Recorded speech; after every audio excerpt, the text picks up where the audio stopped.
Welcome back to IIT-Z English. मैं Imtiyaz Ahmad YouTube channel IIT-Z English में आपका एक बार फिर से स्वागत करता हूं। आज के इस वीडियो क्लास में हम लोग प्रेजेंट टेंस के एक और प्रकार प्रेजेंट परफेक्ट कंटिन्यूअस टेंस को समझेंगे। इस पीरियड में मैं ये आपको बताने जा रहा हूं कि किस तरह के एक्शन को हम लोग प्रेजेंट परफेक्ट कंटिन्यूअस टेंस कहते हैं।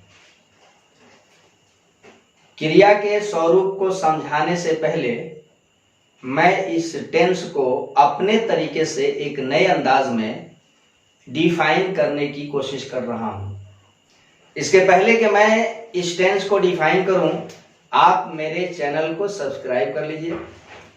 अगर वीडियो पसंद आए तो इसे दोस्तों को शेयर ज़्यादा से ज़्यादा करते जाइए ताकि उन्हें भी फायदा मिले, और साथ ही साथ मुझे भी कमेंट करते चलें ताकि मेरा भी एक मार्गदर्शन होता जाए। आइए शुरू किया जाए इस वीडियो को। तो सबसे पहले हम चलते हैं इस टेंस को डिफाइन करने, ठीक है। इसके पहले मैंने बताया है कि टेंस का मतलब होता है the study of a form of a verb. क्रिया के किसी रूप का जो अध्ययन होता है, यानी कि क्रिया की जो रचना होती है, वह टेंस होता है। तो ये तो रहा टेंस, लेकिन ये टेंस बना कब? तो प्रेजेंट में बना, ठीक है। यानी कि दो चीजें आप तो ऑलरेडी समझ रहे हो कि टाइम कौन सा है, तो प्रेजेंट है, और प्रेजेंट टाइम के अंदर क्रिया की रचना हुई तो टेंस बना, और टेंस बना तो उसकी क्रिया कैसी हुई? तो क्रिया आपकी हो जाती है परफेक्ट। परफेक्ट का मतलब पूर्ण। फिर आगे कहा जाता है कंटिन्यूअस। तो कंटिन्यूअस का मतलब जारी, यानी कि अपूर्ण। ध्यान से देखना, मैं ये भी बता लूं आपको कि टेंस का जो नामकरण किया गया है, जो उसका नाम रखा गया है, बिल्कुल उस क्रिया के स्वरूप के आधार पर रखा गया है, ठीक है। जब कहीं कोई क्रिया अनिश्चित हुई, मतलब क्रिया का संपादित समय का पता नहीं चला, तो आपने उसका नाम इंडेफिनिट किया। अगर कहीं कोई क्रिया जारी हुई तो आपने उसको कंटिन्यूअस कहा। कहीं किसी क्रिया को आपको पूर्ण करके दिखाना हुआ तो आपने उसको परफेक्ट नाम दिया, ठीक है। तो ये जो टेंस बना है, दो क्रियाओं का एक साथ कॉम्बिनेशन है। आपने इसके पहले प्रेजेंट कंटिन्यूअस पढ़ा था, जहां क्रिया जारी हुई थी, और फिर उसके बाद आपने प्रेजेंट परफेक्ट पढ़ा था, जहां क्रिया पूर्ण हुई थी। अब यहां जो क्रिया बन रही है, एक ही साथ आपकी क्रिया पूर्ण भी हो रही है और कंटिन्यू भी हो रही है। आपको बड़ा आश्चर्य लग रहा होगा कि जब क्रिया पूर्ण है तो फिर कंटिन्यू क्या है, जारी कैसे है भाई? अगर क्रिया जारी है तो फिर पूर्ण कैसे है? इन दोनों का कॉम्बिनेशन कभी नहीं हो सकता। मैं भी श्योर हूं और आप भी श्योर होंगे कि अगर क्रिया पूर्ण है तो फिर अपूर्ण यानी कि जारी नहीं हो सकती। अगर जारी है यानी कि अपूर्ण है तो फिर पूर्ण नहीं हो सकती। यानी कि क्रिया पूर्ण भी हो और जारी भी हो, ये कॉम्बिनेशन नहीं हो सकता। ये अगर हो जाए तो आप समझो कि सूरज और चांद एक ही साथ उदय होने लगेंगे। आपको पता है कि चांद और सूरज कभी एक साथ उदय होते ही नहीं। अगर क्रिया पूर्ण भी हो और जारी भी हो, ऐसा होना कभी संभव नहीं है। लेकिन आपका टेंस कह रहा है कि वर्तमान काल की ऐसी क्रिया जो पूर्ण भी हो और फिर कंटिन्यू भी हो। तो हमें देखना पड़ेगा कैसे, किस तरह से ये क्रिया हमारी पूर्ण भी है और अपूर्ण भी है, ठीक है। अब मैं एक एग्जाम्पल रख करके आपको समझाऊं एक फिगर के माध्यम से कि किस तरह से क्रिया को परफेक्ट भी कहा जा रहा है और कंटिन्यू भी कहा जा रहा है, ठीक है। मैं एग्जाम्पल ले रहा हूं यहां, जैसे सपोज कर लो कि पढ़ाना एक एक्शन है। कौन सा एक्शन है? To teach. टू टीच का मतलब पढ़ाना, ठीक है। अगर मान लीजिए कि मेरे जीवन में पढ़ाने का काम जितना है हमने सारे पढ़ाने की क्रिया को यहाँ रख दिया है। मुझे जीवन भर में, अपने जीवन पर्यंत इतना पढ़ाना है, सपोज कर लीजिए, ठीक है। ये टोटल मेरा पढ़ाने का काम है। अब मान लिया जाए कि मैं पढ़ा रहा हूं, पढ़ाता गया, ठीक है, पढ़ाता जा रहा हूं, समझते चलोगे ध्यान से। मैं इस टेंस को डिफाइन करने की कोशिश कर रहा हूं। अब तक मैंने पढ़ा लिया कितना, ये सारे जो काम आप देख रहे हो ना, ये पढ़ाने की क्रिया हो गई है, इतना तो मैंने पढ़ा लिया है। अब रेस्ट कितना बचा है पढ़ाना, यही बचा है, एक त्रिभुज के बराबर, यही बच गया है पढ़ाना। थोड़ा सा काम बचा हुआ है पढ़ाने का। और ये जो है, ये सारा जो है ना, ये मैंने पढ़ा लिया है।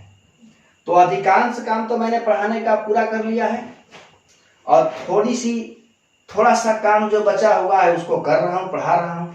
तो यहाँ क्रिया मेरी कंटिन्यू है। अधिकांश काम हो गया है, इस हिसाब से हमारी क्रिया क्या है, परफेक्ट है, पूर्ण है। और थोड़ा सा काम जो बचा हुआ है उसको कर रहा हूं, तो कंटिन्यू है। अब आपको समझ में आना चाहिए कि किस प्रकार से इस टेंस का नामकरण परफेक्ट कंटिन्यूअस कर, क्योंकि इस क्रिया का अधिकांश हिस्सा फिनिश्ड होता है, अधिकांश हिस्सा फिनिश्ड, और थोड़ा सा काम बचा रहता है तो हम उसको करते रहते हैं, तो वह क्रिया कंटिन्यू हो जाती है। अब एग्जाम्पल रख करके इसको देखते हैं। मैंने कहा कि मैं 2005 से पढ़ा रहा। देखिए, बिल्कुल मैं आपको कोई भी चीज आपसे रटवाऊंगा नहीं, ना किसी चीज को आपको याद करने की जरूरत है। बस आप शब्दों का सहारा लेकर के सब कुछ करते जाओ। डिफिनीशन भी हो जाएगा, फिर क्रिया की कॉम्बिनेशन भी हो जाएगी, सब कुछ साथ साथ होता जाएगा, रट्टा नहीं मारना है, ठीक है। और देखते हैं, मैं 2005 से पढ़ा रहा हूं, ठीक है। तो पढ़ा रहा हूं, ये कौन सा वर्ष होगा, 2022, क्लियर। ये 2005 जो है क्या है, पास्ट है, पास्ट है। तो इसका मतलब कि पढ़ाना क्रिया कब शुरू हुआ, 2005 में, पास्ट में। और 2005 से 22 तक कितना वर्ष बनता है, 17 5 22 होता है। यानी कि हमने कितना वर्ष पढ़ाया, 17 ईयर्स। तो 17 ईयर्स जो पढ़ाया, इन 17 वर्षों में हमने इतना पढ़ा लिया, ठीक है, इतना सारा पढ़ा लिया है। अब थोड़ा सा पढ़ाना बच गया है, इसको मैं कर रहा हूं। तो अधिकांश काम हो चुका है, तो क्रिया क्या हो गई, परफेक्ट हुई। थोड़ा सा ये काम चल रहा है तो कंटिन्यू हो गई, तो पढ़ा रहा हूं 22। अब ये काम कब शुरू हुआ, शुरू हुआ पास्ट में, यहां पर, और अभी चल रहा है, यहां जारी है क्रिया। अब अगर क्रिया यहां जारी है, काम यहां चल रहा है, समझते चलोगे, तो फिर आगे भी मिलेगा कि नहीं मिलेगा। यानी कि ये हमारा पास्ट है, ये प्रेजेंट है, और अगर कुछ दिन और पढ़ा गया तो यहाँ 24 भी आपको मिल सकता है। इसका मतलब कि ये क्रिया जो है तीनों पीरियड्स को, तीनों टाइम को ज्वाइन कर रही है, पास्ट, प्रेजेंट और फ्यूचर, ठीक है। एक और क्रिया मिलती है, मैं इसी को थोड़ा बदल करके समझाऊं, यहां रख लेता हूं, मैं पढ़ा रहा, ठीक है, मैं पढ़ा रहा हूं। अब सवाल के कब पढ़ा रहा हूं, कब पढ़ा रहा हूं, अभी ना, जस्ट नाउ। तो अभी अगर मान लिया जाए कि 9:10 हो रहा है, 9:10, ठीक है। तो अब ये क्रिया कब हो रही है, तो at a point of time हो रही है, एक निश्चित समय पर। और मैंने प्रेजेंट कंटिन्यूअस वाले वीडियो में बताया है कि ऐसी क्रिया जो एक निश्चित समय बिंदु पर जारी हो, वो प्रेजेंट कंटिन्यूअस कहलाती है। तो ऊपर वाला जो सेंटेंस है, ये हमारा प्रेजेंट कंटिन्यूअस बनाएगा, लेकिन ये जो सेंटेंस है परफेक्ट कंटिन्यूअस बनाएगा। तो हमें इसको डिफाइन करने के लिए कहना होगा कि ऐसी क्रिया जो भूतकाल से शुरू होकर के वर्तमान में जारी हो। वर्तमान काल की ऐसी क्रिया जो भूतकाल से शुरू होकर के अभी भी जारी हो, यानी कि वर्तमान में जारी हो, उसे हम क्या कहेंगे? प्रेजेंट परफेक्ट कंटीन्यूअस टेंस कहेंगे। ठीक है, यानी कि आपने क्रिया का रूप निर्धारित किया कि ऐसी क्रिया जो पास्ट में शुरू होकर के अभी जारी हो और आगे जारी रहने की संभावना हो, तो उस टाइप के एक्शन का स्टडी हम लोग जिस टेंस में करते हैं उसे हम प्रेजेंट परफेक्ट कंटीन्यूअस टेंस कहते हैं। लेकिन अगर मैं पढ़ा रहा हूं तो इसका मतलब कि मैं अभी पढ़ा रहा हूं। ये क्रिया कैसी हुई? तो एक निश्चित समय बिंदु पर जारी हो रही है, इसलिए यह क्रिया जो होगी कंटीन्यूअस होगी। यही तो फर्क है कंटीन्यूअस में और परफेक्ट कंटीन्यूअस में, कि कोई भी अगर टेंस कंटीन्यूअस होगा, चाहे वो प्रेजेंट कंटीन्यूअस हो, पास्ट कंटीन्यूअस हो या फिर फ्यूचर कंटीन्यूअस हो, अगर कंटीन्यूअस है तो उसकी क्रिया एक निश्चित समय बिंदु पर जारी होती है। लेकिन अगर कोई टेंस परफेक्ट कंटीन्यूअस हो, चाहे प्रेजेंट का या फिर पास्ट का या फ्यूचर का, तो वह क्रिया पास्ट में शुरू होगी और प्रेजेंट में जारी रहेगी। यानी कि ये क्रिया जो है प्रेजेंट कंटीन्यूअस की एक बिंदु पर चलेगा और परफेक्ट कंटीन्यूअस की क्रिया थोड़ा लंबा समय तक चलेगा। यही फर्क है। ठीक है, यानी कि हमारा डिफिनीशन आप तक पहुंचना चाहिए कि वर्तमान काल की ऐसी क्रिया जो भूतकाल से शुरू होकर के अभी भी जारी हो, यानी कि वर्तमान में जारी हो, आगे भी जारी रहने की संभावना हो, तो उस तरह के एक्शन को हम लोग प्रेजेंट परफेक्ट कंटीन्यूअस टेंस कहते हैं। ठीक है, आपने इसका डेफिनेशन समझ लिया होगा, मुझे पूरा भरोसा है। अब आइए चलते हैं प्रेजेंट परफेक्ट कंटीन्यूअस टेंस की क्रिया का कॉम्बिनेशन बनाने। देखा जाए कि ये क्रिया कैसे बनेगी, और मैं समझाऊं कि इसमें आपको जरा भी रटने की जरूरत नहीं है। जैसे जैसे हमारा प्रोसेस कह रहा है आप करते जाओ, उस क्रिया की रचना खुद ब खुद हो जाएगी। कैसे होगी? आओ मैं एक ट्रिक बता रहा हूं। आपको क्रिया को कैसा रखना है? कंटिन्यू रखना है। तो यहां थोड़ा सा आपको ज्ञान रखना होगा कि 1 और 5 जो हैं नॉर्मली रिपीटेशन ऑफ एक्शन को दर्शाते हैं। कौन कौन? 1 और 5। V2 जो है वह हमारे इवेंट को दर्शाता है, मतलब ऐसी क्रिया जो पास्ट में आमतौर पर हो जाती है। ठीक है, उसको दर्शाता है। और वर्ब का तीसरा फॉर्म जो है यानी कि V3 वह क्रिया को पूर्ण दर्शाता है, और V4 जो है क्रिया को कंटिन्यू दर्शाती है। क्लियर?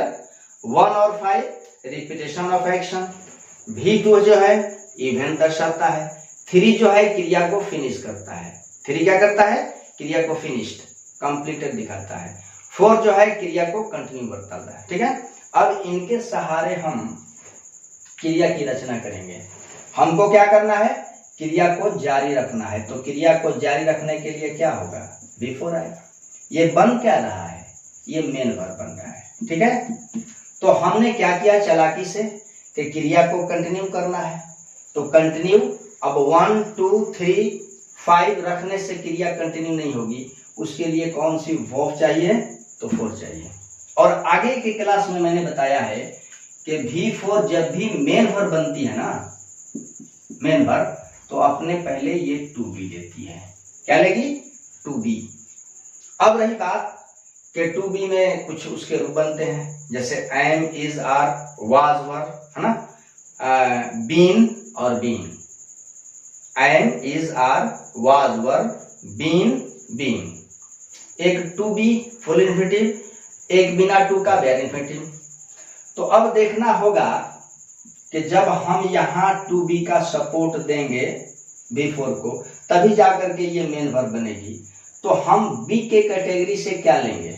तो हमें बी का थर्ड फॉर्म लेना होगा। जैसे देख लो आप, बी वाज, बीन,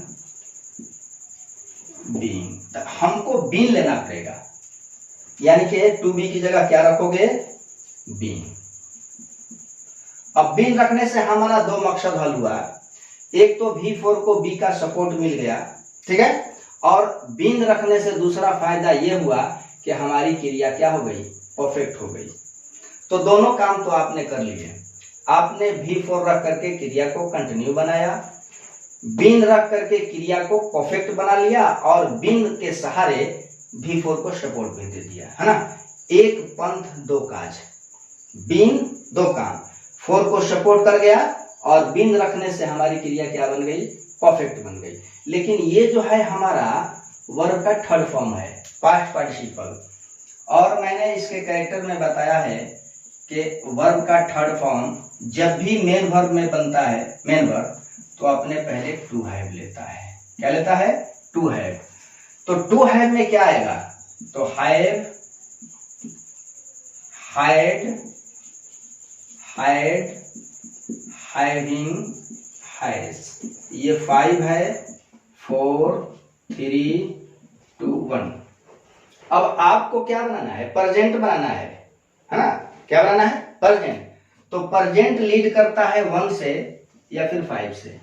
इसका मतलब कि जब हम यहाँ टू हैव का सपोर्ट देंगे तो हमें क्या लेना पड़ेगा, या तो हैव लेंगे या फिर हैज लेंगे। क्लियर, यानी कि यहाँ क्या रखोगे तुम, रख लो हैज या हैव, ठीक है। अब ये क्रिया आपकी बन गई, सब मिल करके आप इनको सीधे मारिए मेन वर्ब, ठीक है। आपके क्रिया की कॉम्बिनेशन हो गई। ये क्रिया क्या रहेगी, तो जारी भी रहेगी, पूर्ण भी रहेगी, और कब रहेगी, तो प्रेजेंट में रहेगी। और वर्ब के बाद क्या मिलता है, सब्जेक्ट। वर्ब के जस्ट बाद क्या मिलता है, ऑब्जेक्ट। एक बार फिर इस वर्ब के कॉम्बिनेशन को समझ लो। अगर क्रिया को जारी करना हो तो क्या चाहिए, तो 4 चाहिए, और V4 जब मेन वर्ब बनेगी ना तब टू बी का सपोर्ट लेती है, बिना सपोर्ट का ये कभी मेन वर्ब। अब बी के कैटेगरी से हम बीन लेंगे, दो फायदे होंगे, एक तो V4 को सपोर्ट मिल गया और दूसरी क्रिया हमारी परफेक्ट हो गई। लेकिन एक मामला उलझ गया कि ये वर्ब का थर्ड फॉर्म है और ये भी मेन वर्ब नहीं बनता है बिना सपोर्ट का। अब ये सपोर्ट लेगा किसका, टू हैव का। तो हम चूंकि प्रेजेंट बना रहे हैं इसलिए टू हैव से हम हैज लेंगे या हैव लेंगे। अब जा करके हमारी इस टेंस की रचना हुई। इसके पहले सब्जेक्ट आता है, इसके बाद ऑब्जेक्ट आता है। अब इसमें अगली चीज समझो, अगर कहीं कोई क्रिया इस तरह की बनती है तो ये अपने साथ एडवर्ब ऑफ टाइम लेगी। एडवर्ब ऑफ टाइम, जैसे वर्षों से, प्रातः से, बचपन से, जनवरी से, 4 बजे से, इस तरह का एडवर्ब ऑफ टाइम। ये एडवर्ब ऑफ टाइम जो है पास्ट बताएगा। किसको बताएगा, पास्ट। और ये एडवर्ब ऑफ टाइम तब तक नहीं आ सकता जब तक हम इनके पहले फॉर या सिंस नहीं लेते। ये फॉर और सिंस क्या है, तो ये हमारे प्रेपोजिशंस हैं। क्या है, प्रेपोजिशंस। अब जा करके आपके प्रेजेंट परफेक्ट कंटिन्यूअस टेंस की रचना हुई, ठीक है। मैंने एग्जांपल में रखा था कि मैं 2005 से पढ़ा रहा हूं, ठीक है। अब इसको हम कैसे बनाएंगे, आई हैव बीन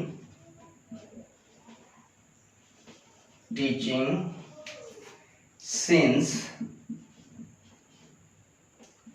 2005। वह 4 घंटों से खेल रहा है। अब ये कैसे होगा, he has been playing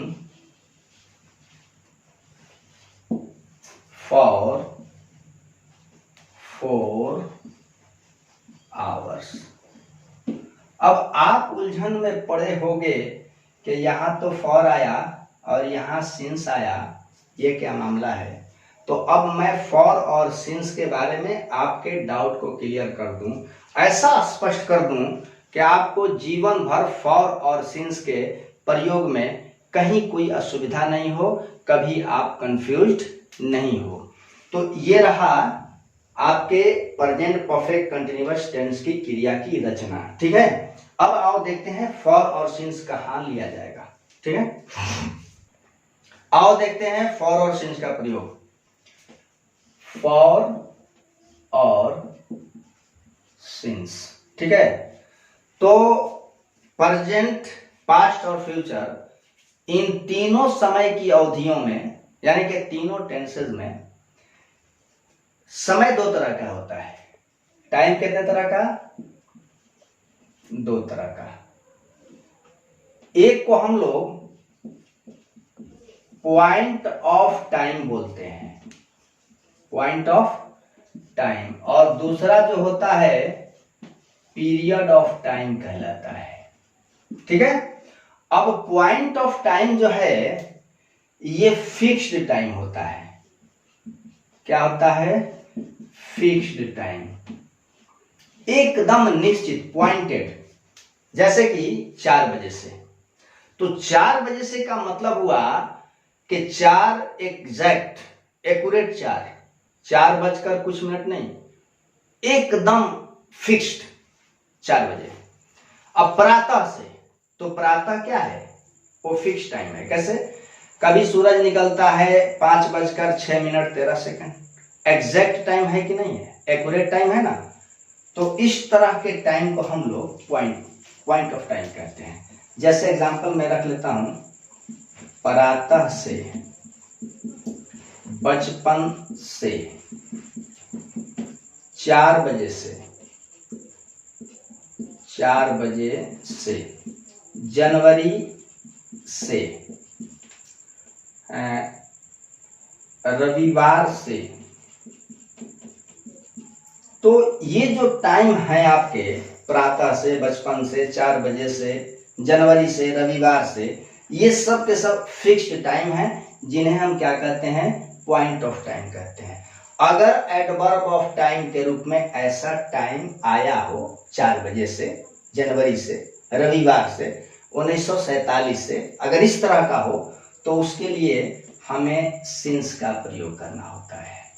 ठीक है। दूसरा जो टाइम होता है इसको हम पीरियड ऑफ टाइम कहते हैं, और ये टाइम नॉट फिक्स्ड, ये फिक्स्ड नहीं होता है, सुनिश्चित नहीं होता है कि कितने बजे से।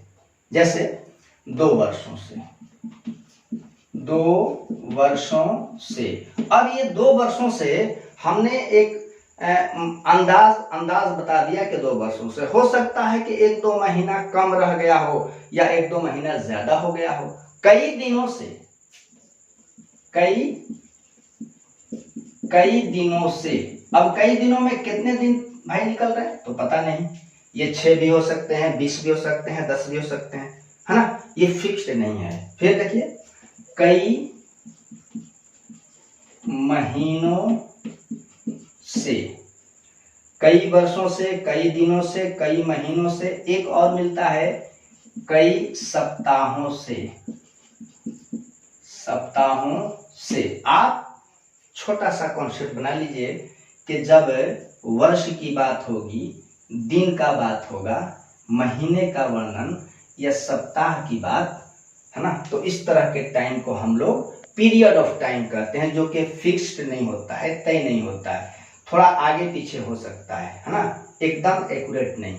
तो ऐसे टाइम के लिए हम फॉर का प्रयोग करते हैं। ठीक है, बिल्कुल एकदम। अगर आपका दिया गया टाइम पॉइंट ऑफ टाइम हो तो उसके साथ आप सिंस का प्रयोग कर लीजिए। अगर पीरियड ऑफ टाइम हो, अनुमानित समय हो, है ना, एकदम फिक्स्ड नहीं हो, तो उसके लिए आप फॉर का प्रयोग करते जाइए।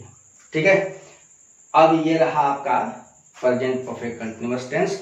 मुझे पूरा भरोसा है कि उस तरह का एक्शन जिसको हमें प्रेजेंट परफेक्ट कंटीन्यूअस टेंस में रखना होगा, अब आप कभी भी उसमें कंफ्यूज्ड नहीं होंगे। आराम के साथ आप वर्ब को देख करके, वर्ब को समझ करके तय कर सकते हो कि दिया गया जो वर्ब है ये प्रेजेंट परफेक्ट कंटीन्यूअस टेंस का है। ठीक है, फिर मिलता हूं अगले वीडियो के साथ। तब तक के लिए खुदा हाफिज, अलविदा। अपना खूब ख्याल रखना।